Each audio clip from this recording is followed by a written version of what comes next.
जम्मू कश्मीर के पुलवामा के त्राल इलाके में आतंकियों ने सीआरपीएफ कैंप पर ग्रेनेड से हमला किया है, जिसमें 2 जवान घायल हुए हैं। हमलावरों को पकड़ने के लिए सुरक्षा बलों ने अब इस पूरे इलाके को घेर लिया है।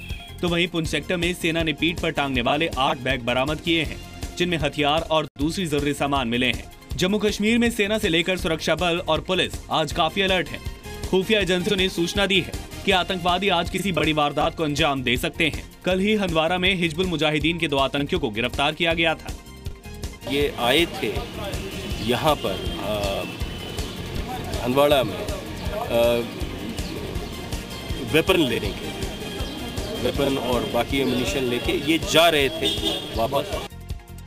दोनों आतंकियों की निशानदेही पर 2 और संदिग्धों को गिरफ्तार किया गया है। पाकिस्तान की तरफ से जम्मू कश्मीर में लगातार सीज फायर का उल्लंघन जारी है। कल मेंढर के मनकोट सेक्टर और कृष्णा घाटी में सीमा पर बसे गांव को निशाना बनाते हुए पाकिस्तानी फौज ने फायरिंग की और मोर्टार दागे। भारतीय सेना ने भी पाकिस्तान को करारा जवाब दिया है। पाकिस्तानी सेना ने long range Motors, recoilless rifles, RCL guns और आरपीजीज का इस्तेमाल किया है और हमने भी जो है बिल्कुल इक्वल कैलिबर के अंदर जो है और उनको मुंह तोड़ जवाब दिया जहां उनको सबसे ज्यादा चोट लगे। पिछले 2 दिन में पाकिस्तान ने एलओसी पर 7 बार और अंतर्राष्ट्रीय बॉर्डर पर 1 बार युद्ध विराम का उल्लंघन किया है। जिस तरह की जवाबी कार्रवाई अब देखने को मिल रही है, ऐसी बरसों में देखने को नहीं मिली और इस बात की तस्दीक वहाँ पर रहने वाले लोग भी करते हैं। हमें आश्वस्त रहना चाहिए। हमारी सेनाएं, हमारी हर सेना बला हर तरह से सक्षम है हर तरह की परिस्थिति से निपटने के लिए। हम क्या चाहते? हम क्या चाहते? जम्मू कश्मीर में व्हाट्सएप ग्रुप्स के जरिए देश विरोधी वीडियो फैलाए जा रहे हैं। जी न्यूज के खुलासे में ऐसे वीडियो सामने आए हैं जिनमें कथित आजादी के नाम पर बच्चों को भड़काया जा रहा है। ये वीडियो दक्षिण कश्मीर के अनंतनाग में कहीं पर शूट किए गए हैं। जिस तरह आईसिस ने दुनिया भर में भर्ती करने के लिए इसको इस्तेमाल किया, इसी तरीके से वो यहाँ इसका इस्तेमाल कर रहे हैं, लड़कों को गुमराह कर रहे हैं। हुर्रियत नेता इस वीडियो को सही ठहरा रहे हैं। हम उनको ये नहीं उकसा नहीं रहे हैं, उनको वो अपने पॉलिटिकल फ्यूचर के बारे में बचपन से ही नाला है कि वो चाहते हैं कि उनके सियासी मुस्तकबिल का फैसला हो जाए। चीन के सैनिकों ने एक बार फिर लद्दाख में भारतीय सीमा में घुसपैठ की है। सूत्रों के मुताबिक जून के पहले हफ्ते में चीन के सैनिक पेंगांग झील तक आ गए थे। भारतीय सैनिकों से सामना होने के बाद चीन के सैनिक वापस अपनी सीमा में चले गए। सूत्रों के मुताबिक 1 जून से 5 जून के बीच 4 बार चीन के सैनिकों ने घुसपैठ की कोशिश की, लेकिन भारतीय सैनिकों के रोके जाने पर लाइन ऑफ कंट्रोल पार कर अपनी सीमा में चले गए। चीन इससे पहले भी कई बार इस इलाके में ऐसी कोशिश कर चुका है। पेंगांग झील 135 किलोमीटर लंबी है, जिसका 45 किलोमीटर इलाका भारत और 90 किलोमीटर इलाका चीन के कब्जे में है। प्रधानमंत्री नरेंद्र मोदी 25 जून को 2 दिन के दौरे पर अमेरिका जा रहे हैं। वो 26 जून को अमेरिकी राष्ट्रपति डोनाल्ड ट्रंप से मुलाकात करेंगे। राष्ट्रपति ट्रंप से पीएम मोदी की पहली मुलाकात होगी। पेरिस जलवायु समझौते से अमेरिका के हटने और भारत को प्रदूषण फैलाने के लिए जिम्मेदार ठहराने वाले ट्रंप के बयान को देखते हुए इस मुलाकात को बेहद अहम माना जा रहा है। पीएम मोदी के इस दौरे के दौरान आतंकवाद और रक्षा संबंधों पर दोनों देशों के बीच बड़ा समझौता हो सकता है। ट्रंप के राष्ट्रपति बनने के बाद पीएम मोदी से उनकी 3 बार फोन पर बात हो चुकी है। पीएम मोदी अभी तक 3 बार अमेरिका का दौरा कर चुके हैं। बीजेपी ने सेना प्रमुख के खिलाफ कांग्रेस नेता संदीप दीक्षित के बयान को लेकर कांग्रेस अध्यक्ष सोनिया गांधी से माफी की मांग की है। बीजेपी ने आरोप लगाया है कि सेना का मनोबल कम करने के लिए संदीप दीक्षित ने सेना प्रमुख का अपमान किया।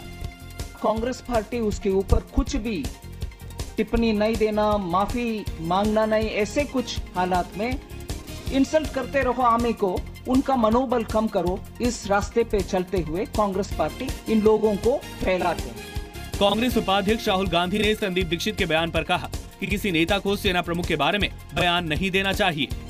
आर्मी चीफ हिंदुस्तान के सेना का चीफ है और उसके बारे में राजनीतिक लोगों को कोई कमेंट करने की जरूरत नहीं। संदीप दीक्षित के बयान के विरोध में पूर्व सैनिकों ने दिल्ली के राजघाट पर प्रदर्शन किया। संदीप दीक्षित ने सेना प्रमुख जनरल बिपिन रावत को सड़क का गुंडा बताया था। विवाद के बाद उन्होंने माफी मांग ली थी। चुनाव आयोग ने कानून मंत्रालय को चिट्ठी लिखकर कोर्ट की तर्ज पर अवमानना के मामलों में कार्रवाई का अधिकार मांगा है। चुनाव आयोग ने चिट्ठी 24 अप्रैल को कानून मंत्रालय को भेजी थी। आयोग का कहना है कि अगर कोई उसके खिलाफ पक्षपात करने जैसा अपमानजनक आरोप लगाए तो उसे अवमानना के नोटिस जारी करने और कार्रवाई करने का अधिकार हो।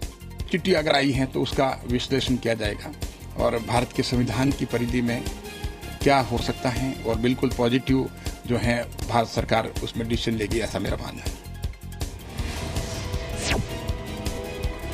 फिल्म एक्टर संजय दत्त को जेल से जल्द रिहा करने को लेकर बॉम्बे हाई कोर्ट ने महाराष्ट्र सरकार और जेल डिपार्टमेंट को फटकार लगाई है। अदालत ने महाराष्ट्र सरकार से पूछा है कि जब संजय दत्त अपनी सजा के आधे वक्त तक पैरोल पर बाहर ही रहे तो ऐसे में उन्हें जल्दी रिहा कैसे किया जा सकता है। कोर्ट ने पुणे के रहने वाले प्रदीप भालेकर की जनहित याचिका पर सुनवाई करते हुए सरकार से इस सवाल किया है। जो कैदी बार बार जेल के बाहर रह रहे हैं, सभी फैसिलिटी ले रहे हैं, तो कैदी गुड कंडक्ट के दायरे में कैसे आते हैं। कोर्ट अब 1 हफ्ते के बाद इस मामले की सुनवाई करेगा। संजय दत्त को 1993 के सीरियल ब्लास्ट के केस में 5 साल की कैद की सजा हुई थी। पुणे की यरवदा जेल से उन्हें तय वक्त से 8 महीने पहले फरवरी 2016 में ही रिहा कर दिया गया था। पश्चिम बंगाल के दार्जिलिंग में सामान्य हो रहे हालात एक बार फिर बिगड़ गए हैं। गोरखा जनमुक्ति मोर्चा के कार्यकर्ताओं ने शहर के बीजनबाड़ी के बीडीओ दफ्तर में आग लगा दी। पुलिस ने आगजनी की इस घटना के लिए गोरखालैंड टेरिटोरियल एडमिनिस्ट्रेशन से जुड़े सतीश पोखरियाल को गिरफ्तार कर लिया है।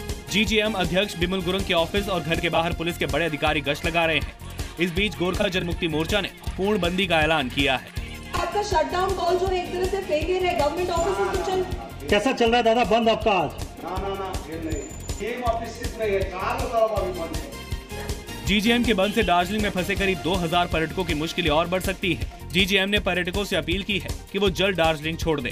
हालांकि प्रशासन ने दावा किया है कि हालात पूरी तरह काबू में है और जल्द ही सामान्य हो जाएंगे। अभी सिचुएशन कंट्रोल में है, ठीक है, situation is under control. Triple तलाक पर यूपी की संभल में एक पंचायत ने ऐतिहासिक फैसला सुनाया है। पंचायत ने 3 बार तलाक बोलकर पत्नी को तलाक देने वाले व्यक्ति पर 2 लाख का जुर्माना लगाया है। साथ ही उसे पीड़ित को मेहर के तौर पर 60,000 रुपए देने का आदेश भी दिया है। तुर्क समुदाय की इस पंचायत में 52 गांव के लोगों ने एक मदरसे में पंचायत का आयोजन किया था।